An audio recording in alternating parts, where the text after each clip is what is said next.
My name is Molly. I'm 32 and married to Justin, who is 35 and works in an office.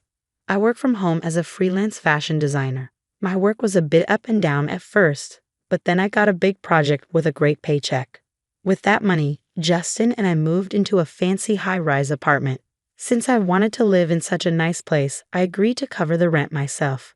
Justin was really happy about the new apartment, and I thought our future looked bright, but then something unexpected happened.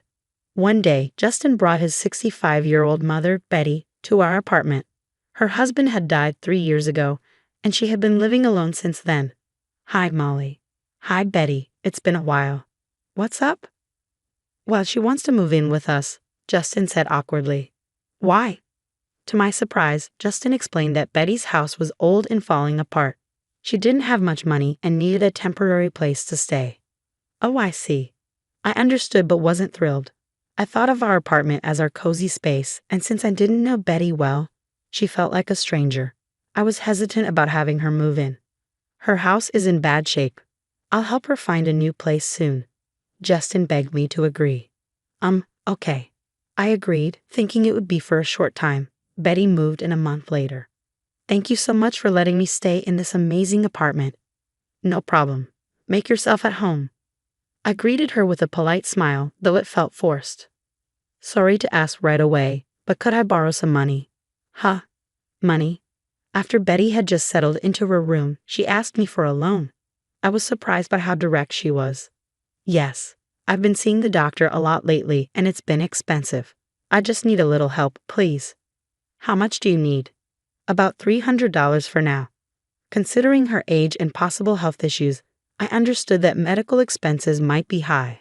Okay, I took $650 from my purse and gave it to her.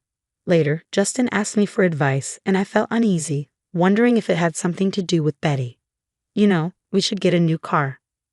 I was so surprised I nearly fell off my chair. What do you mean? We bought a car just 2 years ago.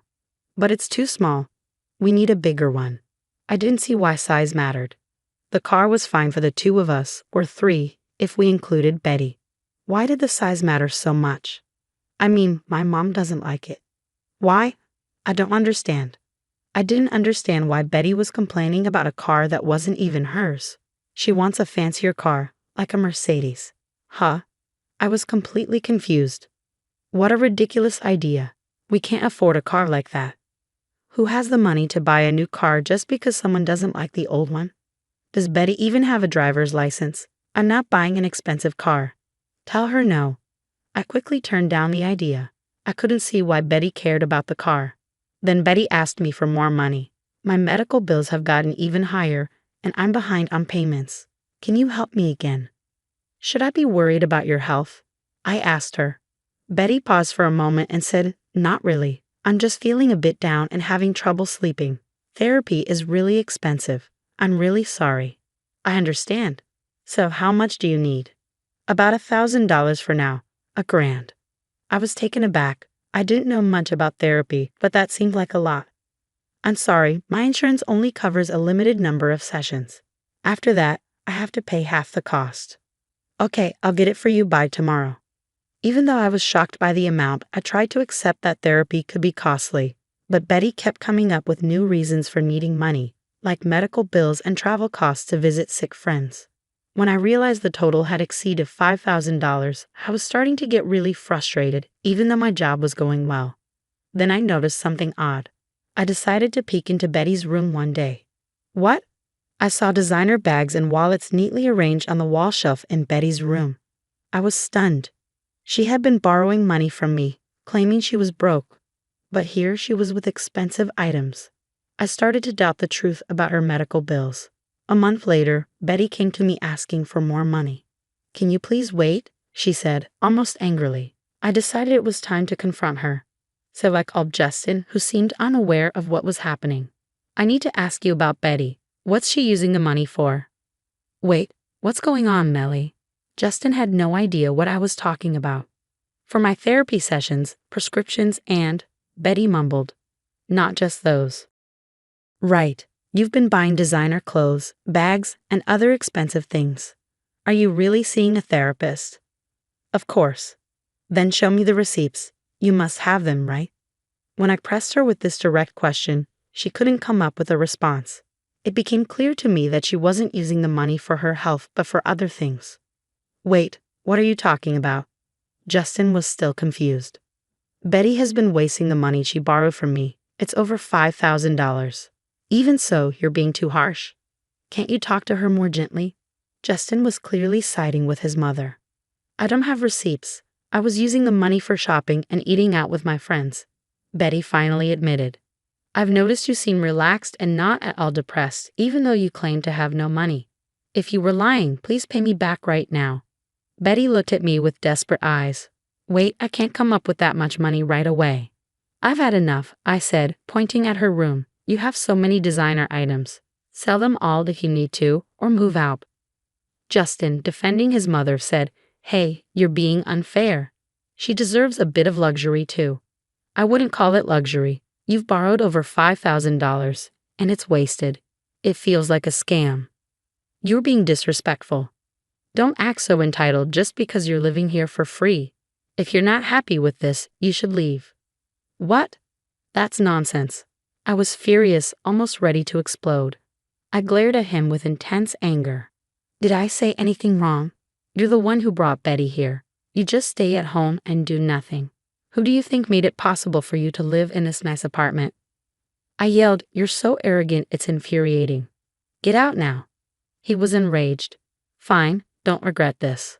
I grabbed only the essentials and left the apartment. I quickly found a new place to live.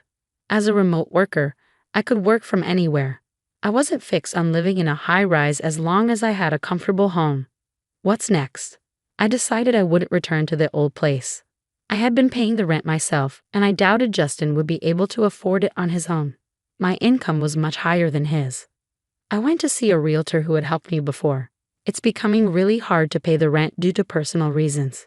I could afford it, but I lied on purpose. I'm sorry to hear that. What would you like to do? I asked him for a favor. One day, while I was working, I got a call from Justin. What's up? What do you mean? What? What have you done? He told me the lease was canceled and that I needed to move out. Yes, I asked the property agent to end the lease. I don't live there anymore, so why should I keep paying the rent? Don't you understand that? But my mom and I still live there. That's ridiculous. I was stunned and sighed in frustration. I don't live there, so why should I keep paying for the apartment? If you're having trouble, talk to your mom. Maybe she can sell some of her things to get money. I said it with a touch of sarcasm. Shut up. You were the one who wanted to live in a high-rise. If you don't want to move, why don't you just take over the lease yourself? Wait, I guess you can afford it with your salary. He seemed frustrated and couldn't come up with a better response. You should be able to manage a smaller place, so deal with it and move in with your mom. Are you crazy? My mom has already spent the money from selling her house, and I don't have any savings. How am I supposed to find a new place? That's not my problem. I was surprised he had no savings, especially since he'd been relying on my income. I realized how irresponsible both he and his mother had been. You brought this on yourself. Figure it out from now on. Are you saying we'll be homeless? You're still my wife. I told you to deal with it yourself. I'm leaving. I'm done with this. Goodbye. I hung up on him. A few minutes later, my phone rang again. It was Betty. Yes. Melly, I'm really sorry. I promise I'll pay you back. Please don't kick us out.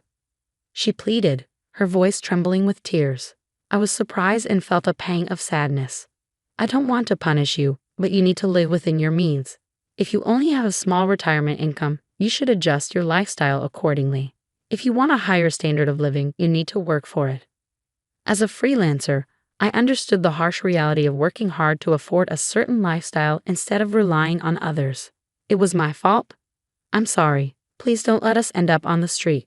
I'm sorry, but that apartment has already been leased to someone else. You really need to move out. This is a matter of regulations. I coldly rejected her request and ended the call. Later, I learned from the realtor that Justin and Betty had begged him in tears to keep the lease. However, he told them a new tenant was moving in soon, and they had to leave. Even if they had stayed, Justin's salary would have barely covered the rent, leaving them unable to afford anything else. It was absurd for them to rely on me while I was paying the rent. His stubbornness had led to this situation. I heard from acquaintances that Justin and Betty couldn't find a new apartment. They were moving from motel to motel because Justin didn't have enough money for the broker's fee or deposit, and no one was willing to be his guarantor. Although he could have used a guarantor service, he still needed the money for the fees and deposit. Betty's short work history meant her Social Security didn't provide much. They were even struggling to afford food. They had brought all this trouble upon themselves. On my side, I landed another big project and became financially more stable. Looking back on our marriage, I realized that relying too much on one partner, whether financially or otherwise, is not sustainable.